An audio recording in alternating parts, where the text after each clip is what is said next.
Do you have that speaker swagger?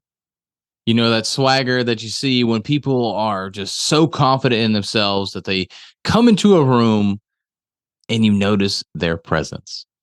What's up, guys? This is Philip Sessions, your public speaking coach, here to talk to you today about the swagger of a speaker. If you haven't seen a speaker, if you haven't felt this presence before of a speaker that comes into a room and everybody's head turns,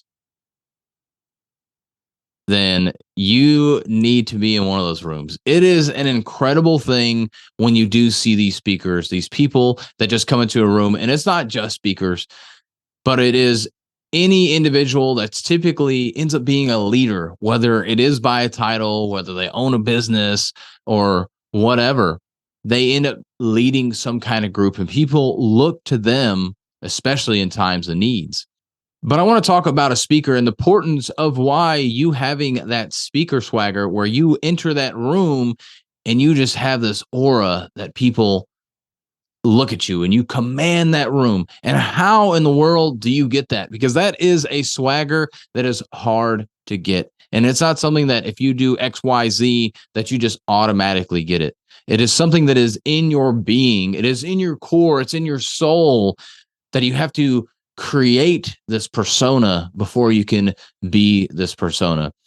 And I want to give the caveat that this isn't the only way. When I conceptualize and I think about this, because I've been told several times that I just have this presence when I come in and I can command a room. And I started thinking about that when I was told this specifically. Probably about 6 months ago, I had a friend tell me about this, and she was saying that you just come into the room and you command the room.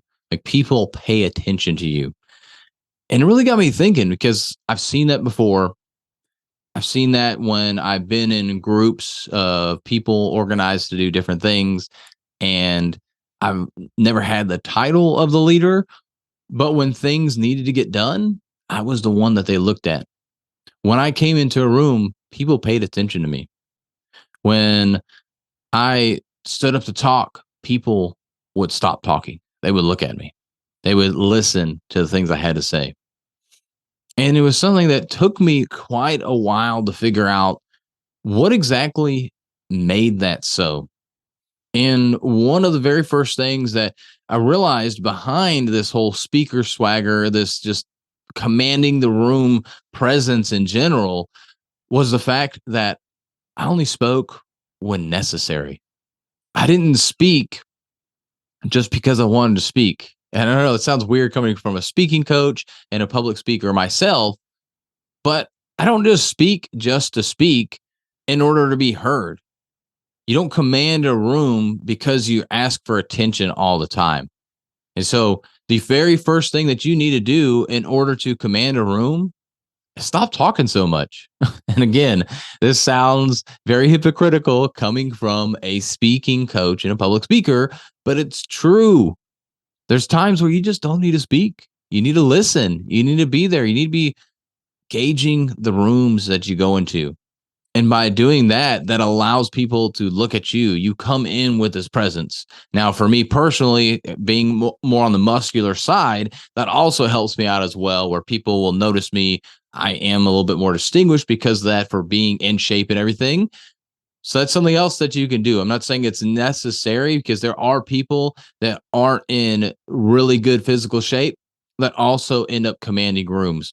But notice that the people that you tend to look at, like the woman in the red dress, right? That's the one that we always think about. At least men think about that woman in the red dress. For even women, they look and just watch as this woman in the red dress, who looks beautiful, who is just looks flawless as she goes across the room, and everybody looks in awe. And so number two would be fitness. I would say being in good shape. You don't have to be jacked and ultra muscular, looking like you're about to go step on a bodybuilding stage or anything, but being in shape. So for you men, having some broader shoulders, maybe some nice arms, a nice chest, something like that. being well put together. Don't look like a slob with your black tee and your holy pants where they've just got, a bunch of rips and everything. But you also don't have to have a full three-piece suit on or anything like that, but just look clean and put together, and also look like you're in a bit of shape. Look like you take care of your body, you take care of yourself, and you come in there with that proud chest. Your chest is up, your shoulders are down and back, and you walk in that room and you're not looking down, but the way that you're gauging the room, you're looking at the room, you're making eye contact with people, you're looking at people's faces, you're not looking at their toes, is going to help you out. And for the women, really putting your chest out just a little bit as well, not as much as men where you look proud or puffed up or anything, but having your chest out like that. It does, you don't have to have the body tight dress on or the super short skirt to get attention. You're going to get attention maybe in the wrong way, especially with the very short skirt, but with a longer, more fitted, and I'm not a woman, so I can't tell you what these dresses are called. Maxi dress, maybe, I don't know, but a longer, like very elegant gown, something like that would be something that would get a lot of attention, and maybe something with some bright colors. So for you men, the same thing. Like red is a very bold and bright color that you could wear. Not saying you have to wear that, but that is something that can help give you that swagger. So for you women, make sure that you are also looking people in the eyes. You are looking at the crowd shoulder above at a minimum there, and not looking at the ground as well. Being confident in yourself, smiling as you can, if that's what your natural persona is, to be smiley, be bright. But when you come in there and you're walking with a sense of confidence, that's what helps you command that room as well. That's what distinguishes you from the others. And just like the men, women, you need to be in some kind of shape as well. You don't have to have a big chest. You don't have to have a big butt, anything like that. Well, that's going to get some attention from some people, and really, actually, both sexes, really. But that is not necessary to command that room, which really goes back to, I guess, the really fitted dress. But I'm going to get off this soapbox here. But just looking confident, looking like you are comfortable in your own skin will help you command that room. Number three, as you are engaging with people, look at them, pay attention to them, and be in that moment. And this really goes with, as you're walking in that room, you're not looking around hoping you find somebody that's going to be your lifeboat. But as you're engaging with this person, you are looking at them. You are paying attention. You are in the zone. You almost have like blinders on your eyes, like a horse, where you are just in the zone. You're going in this one direction, and you're allowing people to look at you, and you don't pay attention to that. Because people can sense when you're looking around, like, hey, is everybody paying attention to me? Are they looking at me?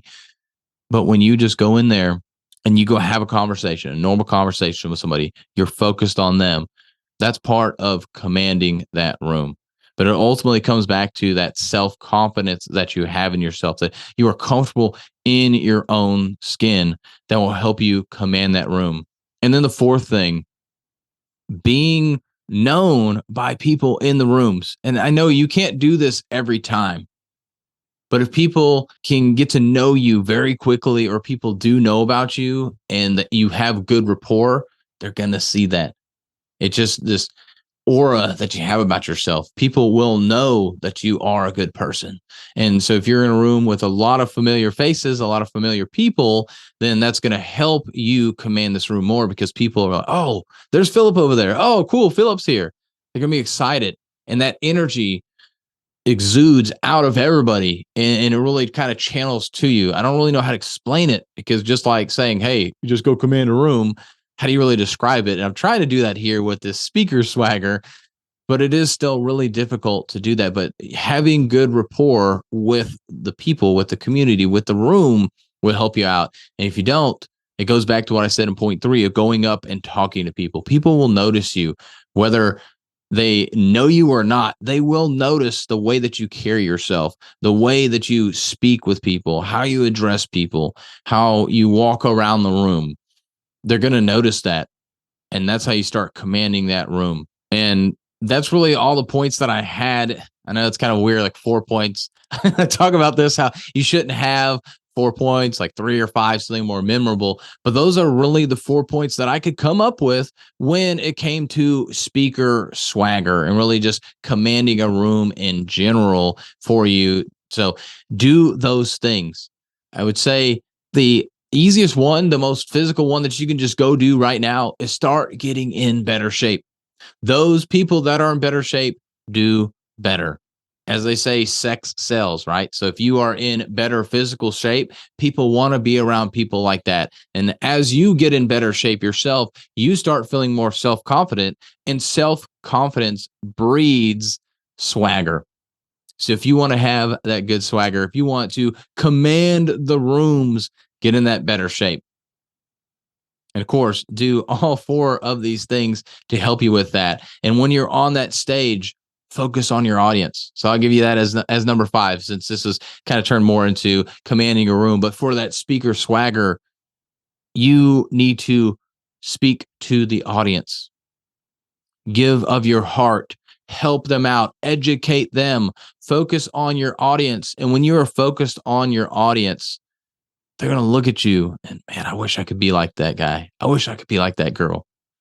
They just command that room. They command that stage because you're not focused on yourself. When you're focused on yourself, people can see that right away. So focus on your audience and get in better shape. And that's how you can get some speaker swagger for yourself.